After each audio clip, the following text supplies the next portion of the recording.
प्रदेश का पहला delta plus variant case मिलने के बाद जिले का स्वास्थ्य विभाग अलर्ट पर। संक्रमित के आसपास रहने वाले लगभग 4000 लोगों की कार्रवाई की जा रही है। पिछले 2 दिन से उक्त क्षेत्र में स्वास्थ्य विभाग द्वारा टेस्टिंग और वैक्सीनेशन का चलाया जा रहा है विशेष कैंप। फरीदाबाद में प्रदेश का पहला डेल्टा प्लस वेरिएंट केस मिलने के बाद जिले का स्वास्थ्य विभाग अलर्ट पर है और विभाग द्वारा पॉजिटिव पाए गए व्यक्ति के परिजनों और उस क्षेत्र के लगभग 4000 लोगों की टेस्टिंग और वैक्सीनेशन के लिए पिछले 2 दिन से विशेष कैंप चलाया जा रहा है। वहीं पॉजिटिव पाए गए व्यक्ति के कॉन्टैक्ट में आने वाले सभी तरह के लोगों की जाँच की जा रही है। सिविल सर्जन के अनुसार फिलहाल उक्त व्यक्ति के परिजन टेस्टिंग के दौरान स्वस्थ पाए गए हैं, जो कि एक राहत की बात है। सिविल सर्जन ने बताया कि कोरोना का वायरस अपना स्वरूप बदलता रहता है और कोरोना को लेकर जो टेस्टिंग होती है उसमें से कुछ सैंपल को जीनोम टेस्टिंग के लिए भेजा जाता है। खासकर 3 प्रकार की कैटेगरी के सैंपल जीनोम टेस्टिंग के लिए भेजे जाते हैं, जिनमें विदेश यात्रा करने वाले, दोबारा से कोरोना पीड़ित होने वाले या फिर दूसरी डोज लेने के बाद पॉजिटिव आने वाले शामिल हैं। कल ESIC मेडिकल कॉलेज द्वारा 165 सैंपल जीनोम टेस्टिंग के लिए भेजे गए थे, जिनमें से एक केस डेल्टा प्लस वेरिएंट का पाया गया। पॉजिटिव पाया गया व्यक्ति बल्लभगढ़ का रहने वाला है और IT प्रोफेशनल है जो दिल्ली में जॉब करता है। स्वास्थ्य विभाग द्वारा इस व्यक्ति की पूरी हिस्ट्री खंगोली गई है कि कब कब यह संक्रमित कहां गया था और किन किन लोगों के संपर्क में आया था। बीती 30 मई को उक्त व्यक्ति को खांसी और बुखार की मामूली शिकायत हुई थी और जांच में पॉजिटिव पाए जाने के बाद घर में आइसोलेट होते हुए ठीक हो गया था और फिर से दिल्ली अपनी जॉब पर जाने लगा।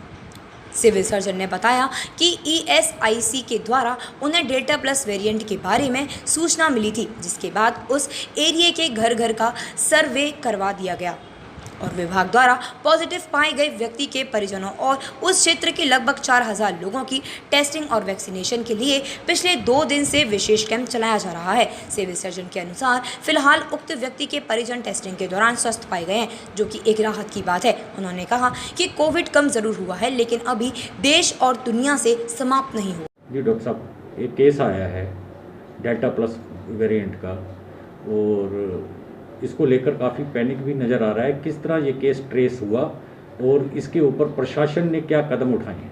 देखिए, पैनिक होने की या क्रिएट करने की इसमें कोई ऐसी आवश्यकता नहीं है, क्योंकि थी कोविड जब से भी आया है तब से कोविड की जो टेस्टिंग होती है उनमें से कुछ मात्रा सैंपल्स होते हैं जिनको जीनोम सीक्वेंसिंग के लिए हम लोग भेजते हैं, क्योंकि थी ये वायरस से, जैसा कि आप सभी को पता है कि अपना रूप बदलता रहता है और उसके हिसाब से उसके करैक्टरिस्टिक्स भी बदलते रहते हैं।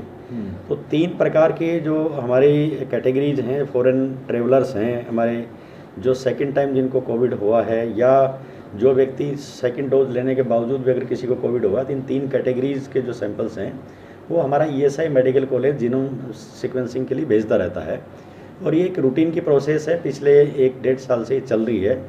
कोई केस से किसी प्रकार की जीनोम सीक्वेंसिंग का नहीं पाया गया था। ये चूँकि इन तीनों कैटेगरीज में ही नहीं है, ये अलग से एक research project ESI medical college और हमारा गुरुग्राम रोड पे जो थस्टी गवर्नमेंट ऑफ इंडिया की बायोटेक्नोलॉजी लेबोरेटरी है, उनका एक संयुक्त प्रोजेक्ट था। IGGBI एक लेबोरेटरी है जो कि जीनोम सीक्वेंसिंग करती है, उनके साथ मिलके उसमें जैसा कि उन्होंने बताया कि 165 इन्होंने सैंपल भेजे, जिनमें से एक में ये जीनोम सीक्वेंसिंग के आधार पे इसमें म्यूटेशन इस केस में मिला है हमारे पास।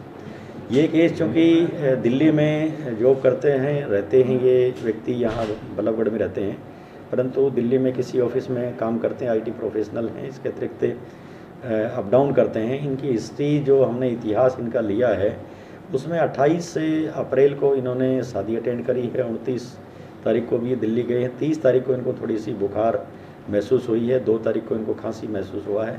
उसके बाद 4 तारीख को इन्होंने हमारी FRU 2 सेक्टर 3 बल्लभगढ़ से इन्होंने जांच कराई, जो कि पॉजिटिव पाया है।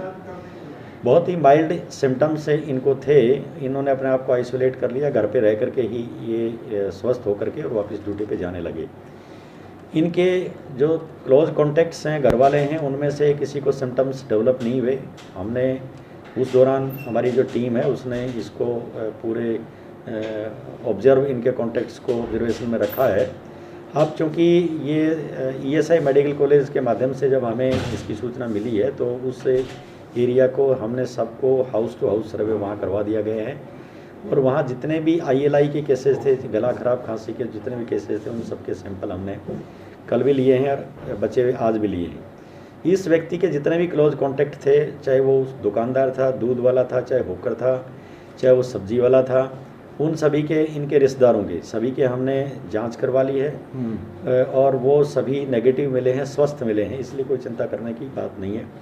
जहाँ तक कोविड का सवाल है, कोविड चूँकि कम हुआ है, समाप्त नहीं हुआ है इस पूरे विश्व से।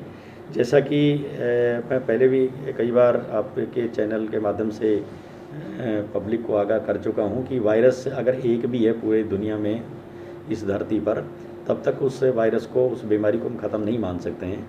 इसलिए इस बीमारी को समाप्त करने के लिए हम सबको संयुक्त रूप से मिलकर के प्रयास करना पड़ेगा। सभी देशों की जनता को भी करना पड़ेगा प्रयास कि जब तक हर्ड इम्यूनिटी नहीं बन जाती है, तब तक हम अपना 3 चीज़ें जो माननीय प्रधानमंत्री महोदय हर मंच से जनता को संबोधित करते हुए बताते हैं कि आपने मास्क है ज़रूरी, 2 गज की दूरी और हाथों को सैनिटाइज करें, बार बार धोएं। आप भीड़ भड़के वाले इलाके में ना जाएं, भीड़ पैदा ना करें, अननेसेसरी घर से आप ना निकलें, सोशल डिस्टेंसिंग का पूर्णतः पालन करें आप। ये जब तक हम नहीं करेंगे तब तक हम इससे बच नहीं सकते हैं। और वैक्सीनेशन, सरकार लगातार वैक्सीनेशन संख्या बढ़ा रही, जैसे कि आप देख रहे हो, हमने एक दिन में 17,000 भी वैक्सीन लगाए हैं, 20,000 भी लगाए हैं।